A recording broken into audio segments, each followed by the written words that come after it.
So, picture the scene. It is 1974. Okay. We are down in Austin, Texas, specifically at the University of Texas, and the room is still completely buzzing with that very distinct kind of post-lecture energy. Right, because a group of MBA students had just finished listening to a guest speaker. Exactly. And I mean, we aren't talking about some mid-level manager here or a theoretical academic who just reads textbooks. We are talking about Ray Kroc. Oh, wow, Ray Kroc. Yeah, the man who took a very modest, highly efficient little burger stand run by the McDonald brothers and just engineered it into an absolute global juggernaut. The lecture itself must have been phenomenal. Oh, I'm sure it was. But the real education was actually about to begin. Because the students who are likely riding high on their own academic confidence, right, they invite Kroc out to their favorite local hangout to just throw back a few beers. And surprisingly, he accepts. He actually accepts. So they find themselves sitting around this, like, sticky tavern table, beers in hand. The atmosphere is completely relaxed, and Kroc takes a sip. He looks around the table at these incredibly bright, highly educated future business leaders, and he just poses this deceptively simple riddle. Oh. He asks them, "What business am I in?" You know, it's the kind of question that almost sounds like a trap. Yeah. Or a setup to a punchline. And considering the environment, I mean, a bar full of hyper-analytical business students who literally spend their days analyzing supply chains and market share, you can completely understand the psychological whiplash of that moment. Right. And naturally, everyone just laughs. I mean, these are sharp MBA candidates. They figure Ray Kroc, the hamburger king of the entire world, is just messing with them. They're waiting for the joke. Exactly. They're waiting for the punchline. So the table just goes quiet. Nobody offers an answer. Kroc just waits. He lets the silence hang there for a beat, looks at them again, and repeats the question, perhaps a little bit more seriously this time. What business do you think I'm in? And I bet there's just more nervous laughter rippling through the group. Total nervous laughter. Finally, one brave student decides to just state the blatantly obvious. He yells out, "Ray, who in the world doesn't know that you're in the hamburger business?" Of course. Kroc just chuckles. He shakes his head slightly and says, "That's what I thought you would say." He lets that sink in, and then he drops a concept that completely reorients the way we need to understand wealth. He looks at this table of future executives and says, "Ladies and gentlemen, I'm not in the hamburger business. My business is real estate." To really do this justice, I want to kind of change our visual backdrop here for a second. Let's do it. Let's imagine a stylized, animated cityscape behind us. At first glance, you see exactly what those MBA students saw. You see the bright neon signs, the drive thrusts, the bustling storefronts. You see the massive logistical machinery of moving frozen patties and French fries. Burger business? The burger business.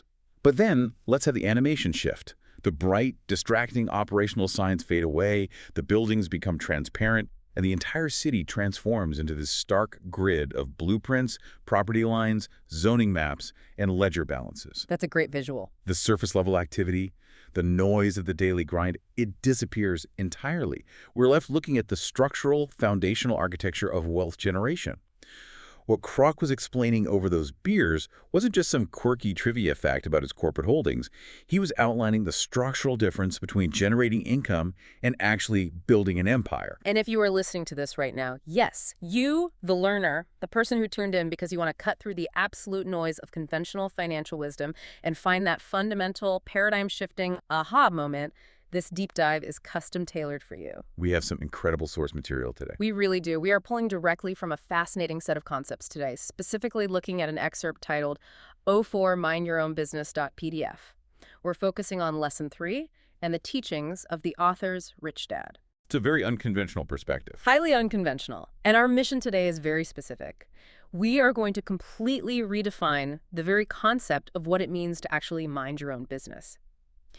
We're going to explore why focusing almost exclusively on an income statement, your salary, your wages, rather than an asset column, is the absolute root cause of financial struggle for the vast majority of highly educated, hardworking people. Okay, let's unpack this. What's fascinating here is the absolute separation of the operational cash flow from the underlying wealth generator. Let's look at the mechanics of Kroc's strategy because it is just brilliant in its clinical detachment. Break it down for us. Kroc looked at the transactional nature of selling a hamburger. The bun, the meat, the logistics, the local marketing. And he realized that the hamburger itself was completely irrelevant to his ultimate goal. Irrelevant. I mean, they sell billions of them. Right, but the hamburger was merely the bait. It was the mechanism to generate operational cash flow. But what was that cash flow funding? It was funding the acquisition of the ultimate appreciating finite asset, prime commercial land. Let me play devil's advocate for a second, though. Isn't selling billions of burgers a massive, highly profitable business in its own right? Why the need to pivot the identity entirely to real estate? Because operational businesses are highly vulnerable. Consumer tastes change. Supply chain costs fluctuate wildly. Minimum wage laws shift. The margins on a burger are razor thin and constantly under threat from competitors. That makes sense. The operational side is a headache. A massive headache. Kroc recognized that the true, unassailable value lay in the ground underneath the operation. The person buying the McDonald's franchise was taking on all the operational risk. They were hiring the teenagers, cleaning the fryers, dealing with the local health inspectors. Wow, yeah. The franchisee takes all the daily friction. Exactly. And meanwhile, that franchisee was effectively paying off the mortgage on a piece of prime real estate that Kroc's organization owned. The hamburger sales were just the tenant's revenue used to pay the landlord. Today, McDonald's is the largest single owner of real estate in the entire world, eclipsing even the Catholic Church. That stat always blows my mind. They own the most valuable intersections, the highest traffic street corners on the entire planet. It fundamentally changes how you view your surroundings. You drive through a bustling suburb, you see those golden arches on a corner lot where, say, 60,000 cars pass every single day. The average person thinks they are looking at a fast food joint. But what you are actually looking at is a microscopic puzzle piece of the most sophisticated real estate portfolio in human history. It's cleverly disguised as a place to buy a milkshake. It really is an illusion, a very profitable illusion. And there's an incredible connection to be made here with a story from the source text about a friend of the author. This friend happened to actually be in that MBA class with Ray Kroc back in 1974. Oh, he was at the table. He was at the table. And he credits that single conversation over beers as the defining lesson of his entire financial life. Today, this individual owns a massive chain of car washes. But if you ask him what he does, he won't say he washes cars. Because he learned the Kroc lesson. Exactly. Because of Kroc, he understands that the machinery, the soap, the water, that's all just the burger. His actual business is the rapidly appreciating commercial dirt sitting directly underneath those car washes. Which brings us to a massive psychological hurdle that we really need to address. Adopting this mindset requires a complete recalibration of how we define our daily labor. There's a fundamental, almost universal confusion that plagues our society. People constantly, routinely confuse their profession with their business. The banker example from the text illustrates this perfectly. Imagine walking up to a highly paid, very successful individual in a tailored suit and asking them, "What is your business?" You know exactly what they're going to say. The inevitable response is almost always something like, "Oh, I'm a banker," or "I'm a surgeon," or "I'm a corporate attorney." But when you press them, when you actually ask, "Oh, so you own the bank or you own the hospital group?" they look at you like you're crazy. They say, "No, of course not. I just work there." And right there, in that tiny, seemingly innocuous exchange, the entire trap is exposed. Completely exposed. They have completely fused their identity with their labor. Their profession is banking. Yes, they are highly skilled at it, but they still do not possess a business. It is a profound philosophical fusion of ego and labor. Think about the conditioning that begins the moment we can speak. What is the most common question adults ask a 5-year-old child? What do you want to be when you grow up? Exactly. What do you want to be? Notice the verb, be. They don't ask, what kind of value do you want to create? Or what asset classes do you intend to acquire? We demand that children answer with a profession. A firefighter, an astronaut, a doctor, a banker. We demand that they equate their existential identity with their future operational output. Precisely. Kroc never fell for this. He didn't say, I am a hamburger flipper. He detached his personal identity and his operational mechanism from his wealth-building reality. That is such a crucial distinction. Let's extrapolate this for you, the listener, right now. Think about your own morning routine. You wake up, you pour your coffee, you commute to your 9 to 5.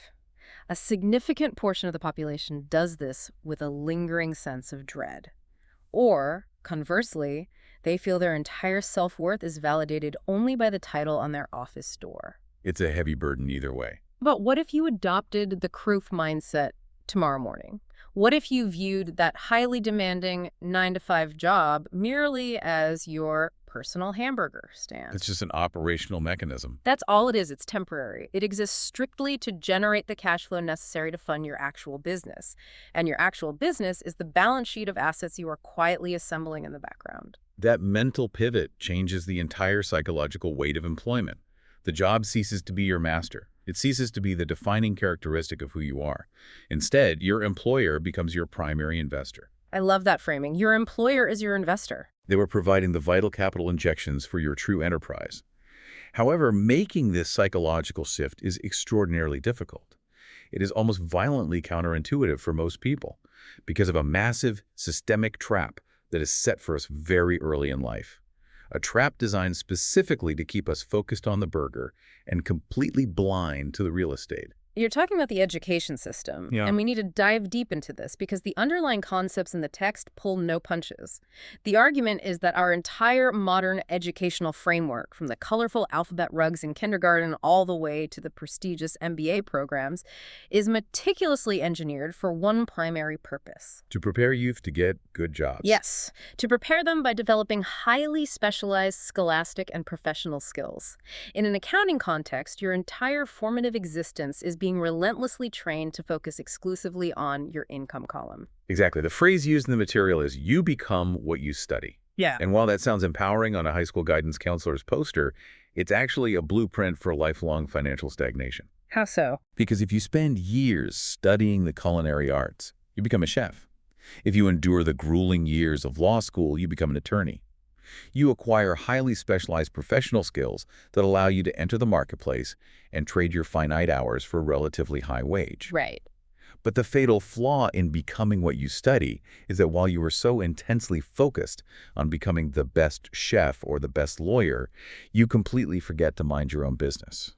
I want to push back on that slightly, though, because conventional wisdom and basic labor statistics really dictate that higher education and specialized skills are deeply correlated with higher lifetime earnings. A neurosurgeon makes substantially more than a line cook, so how exactly is that a trap if their income column is massive? That's a very fair question. Yeah. But a massive income column without a corresponding asset column just makes you a highly compensated cog in someone else's machine. The trap isn't the education itself. The trap is the belief that a high active income equals wealth. When you focus solely on your profession, you spend your entire life minding someone else's business. You are dedicating your prime cognitive years to making other entities wealthy. Consider the sequence of wealth extraction that occurs when your only focus is your W-2 wage. First, you are working for the owners or shareholders of your company. The surplus value of your labor, the profit generated above what they pay you, goes directly to building their asset column, not yours. Right, and it doesn't stop there. The second entity you work for, before you even see a single dime of that hard-earned money, is the government. Taxes. Taxes. W-2 income, ordinary earned income, is the highest taxed, least advantaged category of money in the modern tax code. The system is designed to extract maximum revenue from the wage earner. And then finally, the third entity you dedicate your labor to is the bank. Yep, the mortgage. You take your heavily taxed remainder and you hand a massive portion of it over to service the amortization schedule on your 30-year mortgage, your student loans, and your auto debt. You are the high-performing engine powering 3 separate, massive wealth-building machines, and none of them belong to you. And because millions of highly educated, hardworking people find themselves trapped in this relentless cycle of wealth extraction, they inevitably resort to the cultural scripts they've been handed.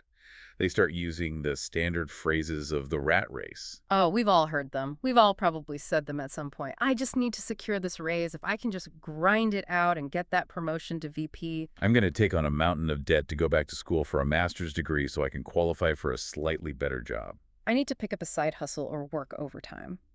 On the surface, if you say these things at a dinner party, you are applauded. You sound incredibly responsible, driven, and proactive. But structurally, you're just running faster on the exact same wheel. Yeah.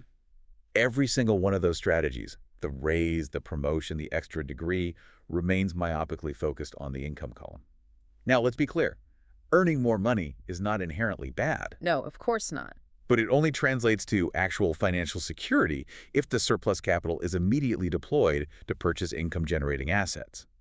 If you do not have the discipline or the financial literacy to funnel that new revenue into your asset column, earning more money is just pouring more water into a bucket with a massive hole in the bottom. So what does this all mean? Let's talk about the psychological toll this fixation on the income statement actually takes on a person over decades. Because one of the most insidious laws of personal finance is that for the vast majority of people, as their income goes up, their expenses rise in perfect, terrifying lockstep. Lifestyle creep. Exactly. You finally get that promotion to a regional director, so suddenly the old Honda doesn't feel appropriate anymore. You lease a BMW, you get the year-end bonus, so you upgrade from the apartment to a 4-bedroom house in a better zip code, complete with a massive mortgage and higher property taxes. It creates a permanent state of high anxiety vulnerability. This brings up a fascinating concept from the source material: the phenomenon of fiscal conservatism among the poor and the supposedly comfortable middle class. Fiscal conservatism, meaning playing it safe. Yes.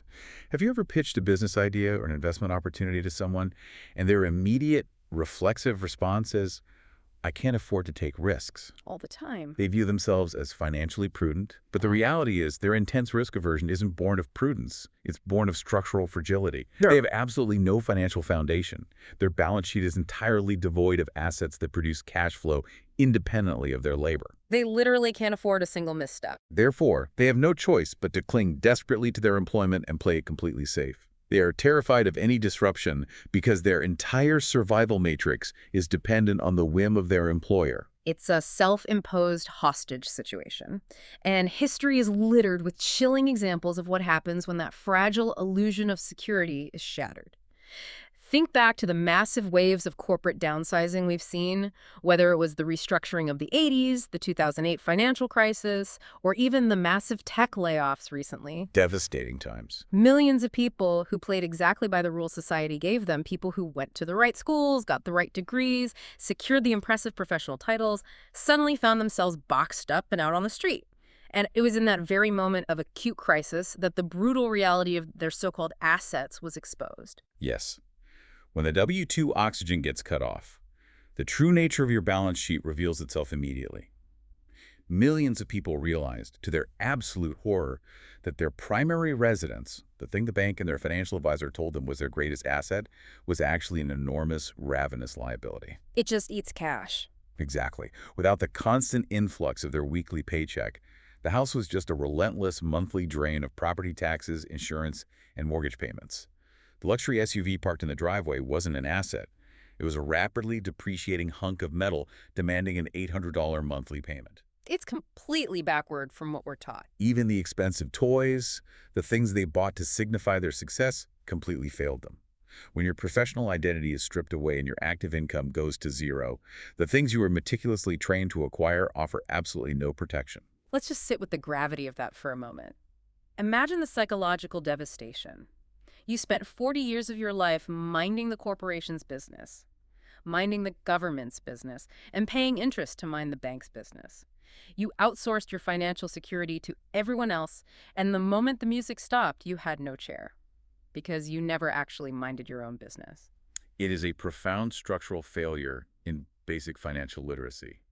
But what makes it truly insidious is that this failure isn't just a byproduct of ignorance. It is actively encouraged and obfuscated by the traditional financial system itself.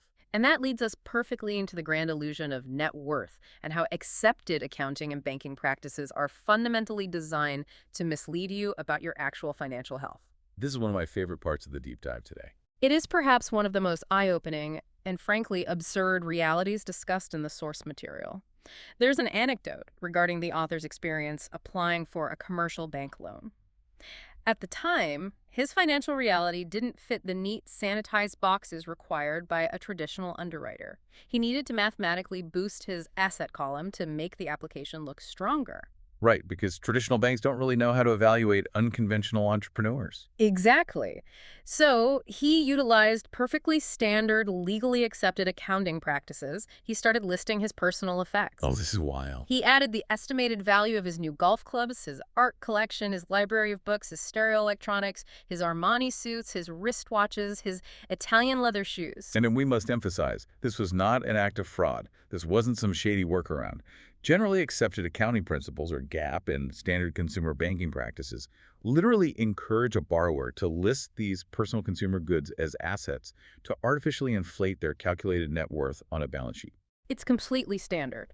But I have to stop and just picture the absurdity of this scene. Imagine walking into a very stoic, mahogany-paneled bank branch, sitting across from a loan officer, handing over a spreadsheet and saying, "Yes, I'd like a $500,000 commercial loan, and to demonstrate my financial solidity, please refer to line item 14, my gently used collection of Armani suits and my titanium driver." That sounds like a comedy sketch. You would think they would laugh you out of the building. But the wild part is, the loan committee didn't bat a single eye at the suits or the golf clubs. They accepted those as valid metrics of wealth. But they did ultimately reject his loan application. And why? Because they felt he had too much commercial investment real estate. This raises an important question. What exactly is the traditional banking apparatus prioritizing? It's baffling. The underwriting committee looked at his application, and they were profoundly uncomfortable with the fact that his primary source of income was rent from tenants, rather than a steady, predictable salary from a corporate employer. They fundamentally preferred the illusion of stability, a high-tax W-2 wage, and a closet full of expensive, depreciating designer clothes over actual, tangible, cash-flowing commercial real estate. It's just wild. As the old saying goes, the nail that sticks out gets hammered down. The banking system is engineered for standardized, predictable consumers, not complex, independent business owners. Well, wait, let me jump in here and play the skeptic again. If a bank, an institution literally built on the mathematics of risk, considers these personal items as part of your net worth, why shouldn't we? If I buy a $10,000 Rolex, it has value. Why is it a mirage? Because there is a massive chasm between a theoretical, mark-to-model paper valuation and actual liquid reality in a moment of distress.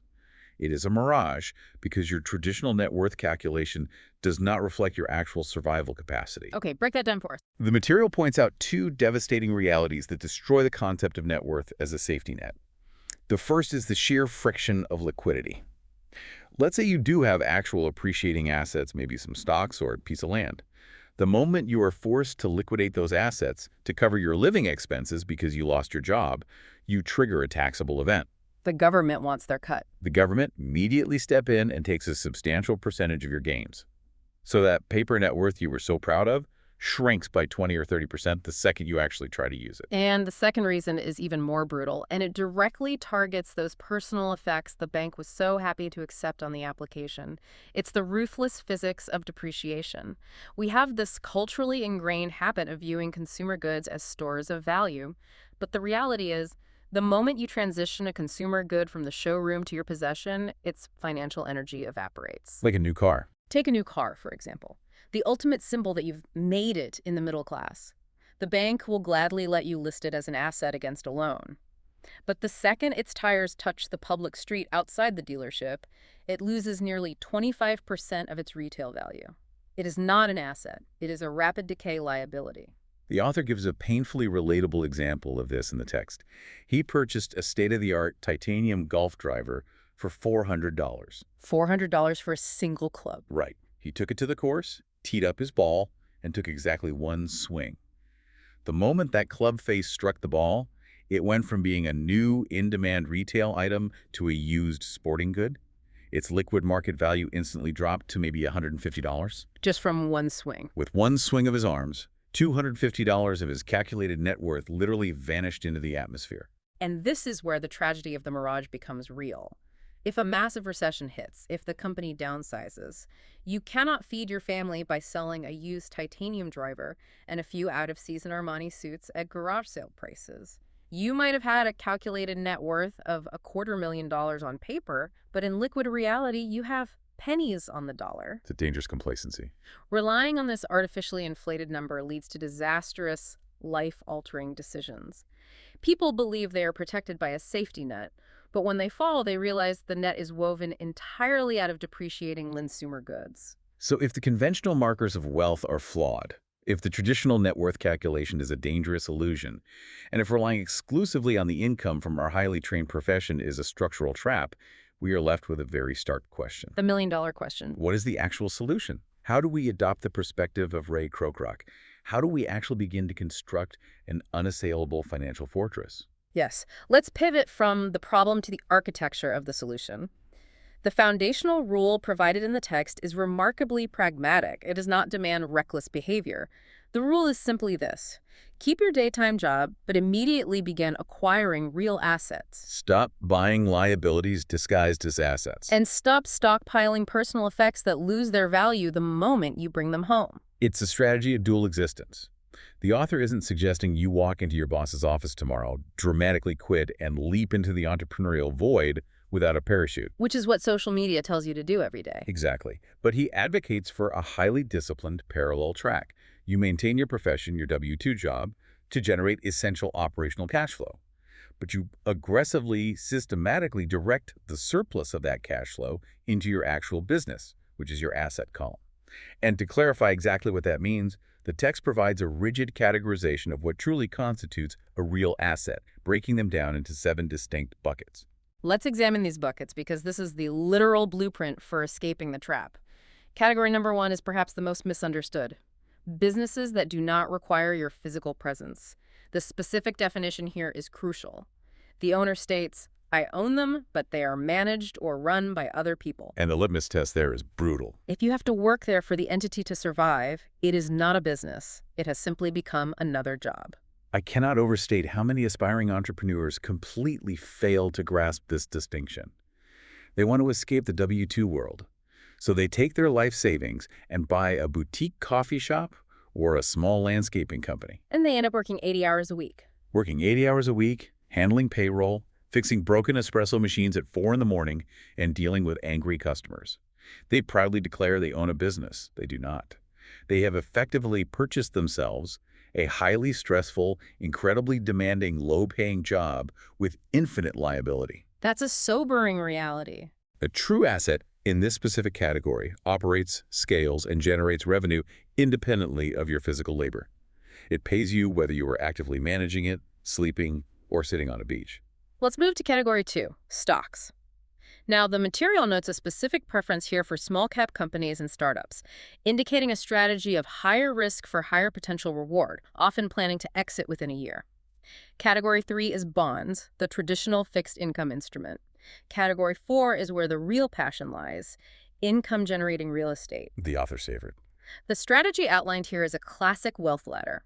You start with small, manageable properties, leverage the equity to trade up for larger multifamily or commercial properties, and strategically hold them for specific durations to utilize the tax code like 1031 exchanges in the U.S. to defer capital gains taxes indefinitely while the underlying value compounds. Category 5 introduces a slightly more advanced concept: notes, or essentially holding IOUs. This means you are acting as the bank. You are holding the debt paper that someone else is paying a yield on. You are the one collecting the interest, not paying it. Exactly. Category 6 is royalties from intellectual property. Think of the architecture of a song, a patent, a software script, or a book. This is the ultimate leverage. You expend the energy to create the asset one single time, and it possesses the capacity to pay you royalties in perpetuity. And finally, Category 7 serves as the ultimate catch-all. Anything else that possesses intrinsic value, produces verifiable income or appreciates over time, and crucially, has a ready, liquid market. Here's where it gets really interesting. Building this fortress isn't just a cold mathematical exercise. There is a deeply vital emotional and psychological component to acquiring these assets. The author learned from his mentors that you must acquire assets that you genuinely love. Love. That sounds a bit unscientific for an investment strategy. I thought so too, but the rationale is brilliant in its simplicity. If you don't love it, you won't take care of it.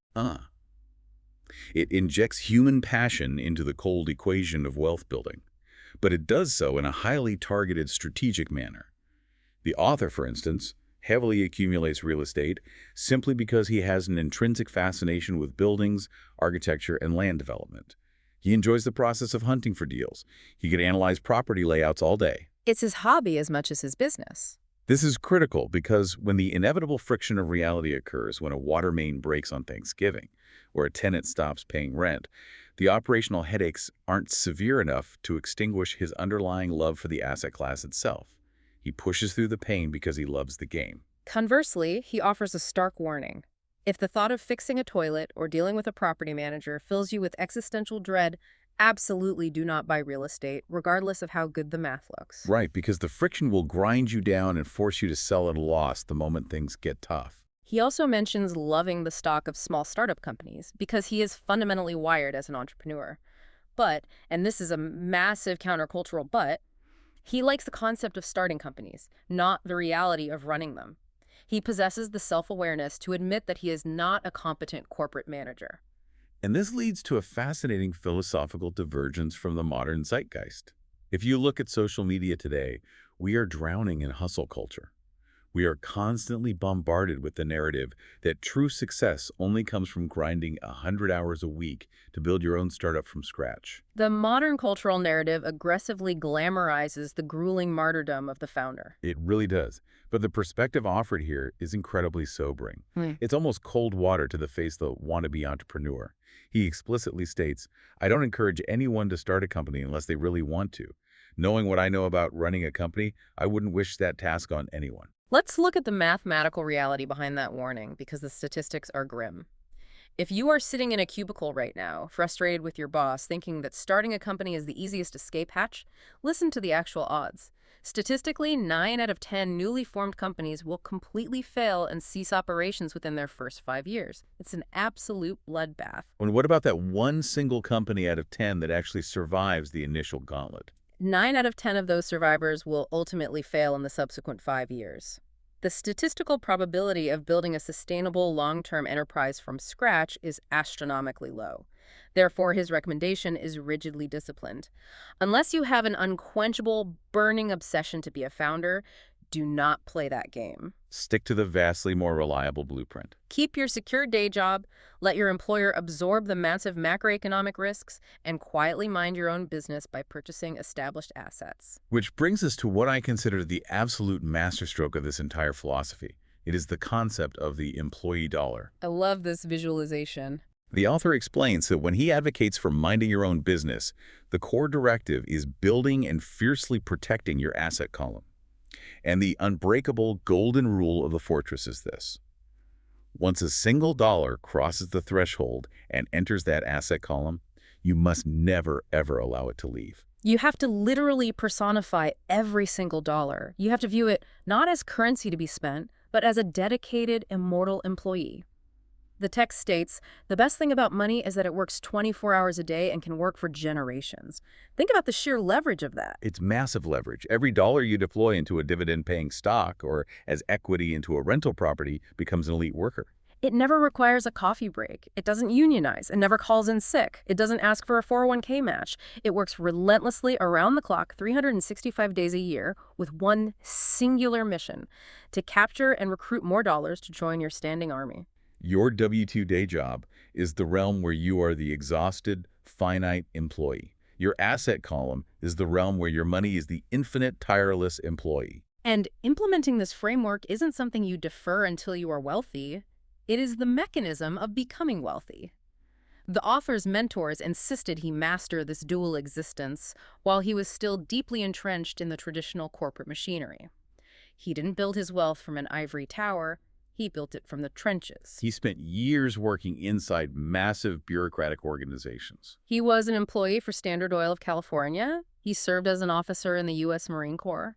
He carried a briefcase and sold machines for the Xerox Corporation. He lived the quintessential W-2 existence. But the entire time he was wearing the corporate badge, he was secretly constructing his empire. He notes that he genuinely enjoyed his time at those organizations. He learned valuable sales and leadership skills, but he never drank the Kool-Aid. He knew he wasn't going to be a lifer. So while he was flying helicopters in the Marines or hitting sales quotas for Xerox, he was actively trading real estate and accumulating small-cap stocks in his off hours. He viewed his salary not as a ticket to a better lifestyle, but as ammunition for his asset column. He spent his evenings studying accounting, cash flow management, and market analysis. He proved unequivocally that you do not have to abandon the security of a profession to become wealthy. You simply have to redefine the fundamental purpose of your paycheck. This concept of the dual existence is precisely the curriculum that is missing from our homes. The text heavily emphasizes the generational consequence of this knowledge. For young adults who are still living at home, who haven't yet entered the complex machinery of adult financial life, it is an absolute imperative that parents sit them down and brutally dissect the difference between a true asset and a disguised liability. Imagine the trajectory of your life if someone had explicitly mapped this out for you at 16. It would change everything. The material practically begs parents to force their kids to establish a rudimentary asset column before they are allowed to leave the nest, before they get entangled in marriage, before they sign a 30-year mortgage, before they have children, and suddenly find their financial flexibility reduced to zero. Because we all know the standard script. We watch young, optimistic couples get married, and almost immediately, fueled by societal expectations and easy credit, they construct a lifestyle entirely upon a foundation of liabilities. They finance 2 new cars, they max out credit cards for the honeymoon, they stretch their debt-to-income ratio to the absolute limit to buy the biggest house the bank will allow, and the trap snaps shut. They have successfully guaranteed that they will remain indentured to their employers for the next 4 decades just to service the debt. And the tragedy doesn't remain static. It compounds over time, culminating in a crisis decades later. For a vast segment of the population, the ultimate wake-up call arrives brutally late, usually right as their youngest child finally moves out. Suddenly the house is quiet, and the parents look at their balance sheet and realize with absolute horror that they have zero actual assets prepared for retirement. They have a house that still requires maintenance, a garage full of depreciated goods, and a looming cessation of their W-2 income. Panic sets in, and they begin to scramble. And right at that moment of maximum vulnerability, their own parents often begin experiencing severe health issues, introducing massive new financial and emotional burdens. It creates an agonizing generational squeeze, a crushing sandwich of liabilities that is entirely preventable if the philosophy of the asset fortress is implemented early. But let's pause and inject some reality here. We aren't robots. We are human beings. We are susceptible to desire. We like beautiful things. We enjoy comfort. We want to experience the physical rewards of our success. Does committing to this philosophy of the asset fortress mean you have to embrace a life of asceticism? Do you have to live like a monk and drive a rusted-out sedan until you die? Absolutely not. And that brings us to the final and perhaps most psychologically rewarding concept we need to discuss, the true meaning of luxury.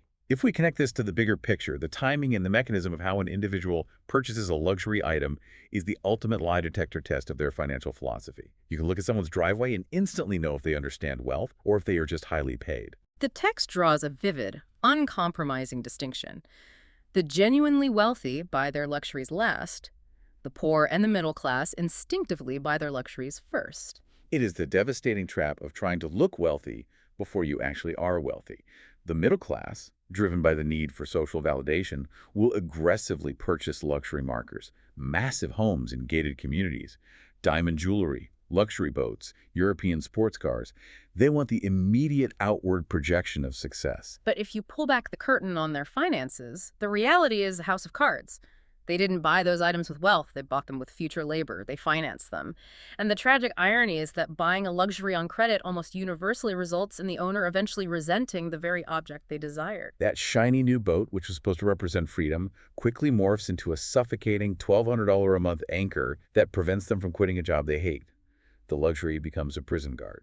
Contrast that with the behavior of old money, or those who have successfully internalized the concept of the asset column. They absolutely enjoy luxuries, often far grander ones, but the sequence of acquisition is fundamentally inverted. They build and fortify the asset column first. They delay the gratification. And then, and only then, do they allow the surplus cash flow generated independently by the assets to purchase the luxury. The middle class buys a luxury using their own sweat, blood, and the literal future inheritance of their children. The wealthy buy a luxury using the tireless labor of their employee dollars. There is a specific story in the material that perfectly crystallizes this dynamic. It's the story of the author's wife, Kim, and her desire for a Mercedes. Now, Kim wanted a luxury car. She didn't want a sensible commuter vehicle. She wanted a high-end Mercedes. But she refused to violate the rules of the fortress. She didn't impulsively march down to the local dealership and sign a 72-month financing agreement. She didn't raid their savings account. And crucially, she didn't just use her own hard-earned W-2 income to buy it outright. Instead, she exercised extreme, disciplined, delayed gratification. The text notes that she waited 4 long years.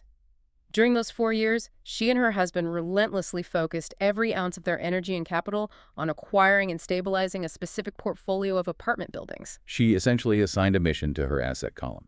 She told her real estate, "You're going to buy me a car." And she waited until the portfolio matured.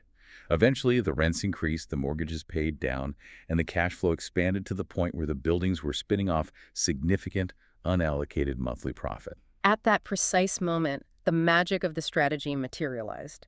The apartment buildings bought the Mercedes. The monthly cash flow from the tenants covered the cost of the vehicle entirely. It required zero additional labor from Kim. It required zero reduction in her personal savings. The asset effortlessly absorbed the liability. I want you to really think about the psychological weight of that purchase compared to the traditional method. Imagine the guy who works 60 hours a week at a high-stress job just to make the $1,000 monthly payment on his leased BMW. Every time he drives it, subconsciously, he knows he is trading his life energy for that leather steering wheel. Now imagine Kim driving her Mercedes. The material emphasizes that for her, that vehicle isn't just a mode of transportation, it is the ultimate reward. It is absolute proof of her mastery over the rules of wealth. It represents her financial intelligence. It is a tangible, rolling trophy that proves she knows how to command her money rather than letting her money command her. How would that fundamental shift in mechanics change your own relationship with the things you desire? To you, listening right now, think about the next major purchase you've been dreaming about. Maybe it's a sports car, a vacation home, a massive kitchen renovation, or a high-end watch. What if you made a pact with yourself today that you absolutely refuse to pay for it via deduction from your own labor? What if you forced yourself to channel that desire into the acquisition of an asset first? You want a $10,000 watch. Fine.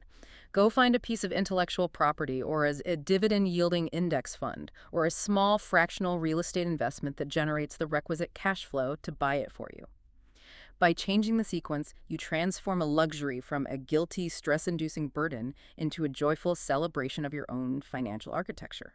That is such an incredibly powerful framework to adopt, and it perfectly encapsulates everything we've dissected today. We have covered an immense amount of conceptual ground in this deep dive. So let's synthesize the core pillars we've uncovered.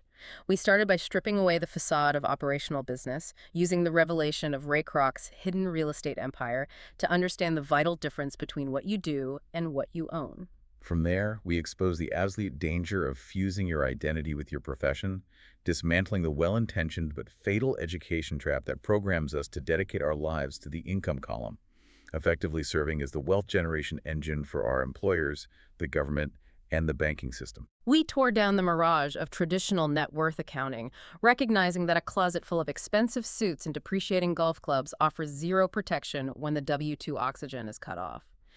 We laid out the blueprint for the financial fortress, establishing the absolute necessity of treating every single dollar as an immortal 247 employee.